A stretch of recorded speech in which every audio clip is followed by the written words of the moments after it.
Bu videoda men Melbet ilovasini qanday o'rnatish, to'g'ri ro'yxatdan o'tish va ilova ichida boshlang'ich taklif qayerda yoqilishini ko'rsataman. Avval brauzerni oching va video tavsifida ko'rsatilgan havola orqali o'ting.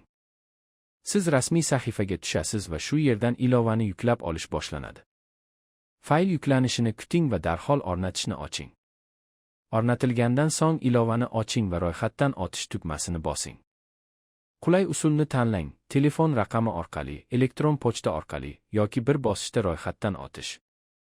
Keyin mamlakatni tanlang, akkaunt turini ko'rsating va keyingi bosqichga o'ting. E'tibor bering, ekranda promokod ko'rsatilgan, uni ro'yxatdan o'tishda kiritish kerak. Bu promokod yangi foydalanuvchilar uchun mavjud bo'lgan boshlang'ich taklifning kengaytirilgan shartlarini ochadi. Shartlarga rozilik bildirasiz, ro'yxatdan o'tish yakunlanadi. Endi balansni to'ldirish mumkin. Bir nechta usullar mavjud: bank kartasi, elektron hamyonlar, kriptovalyuta. Sizga qulay bo'lgan usulni tanlang.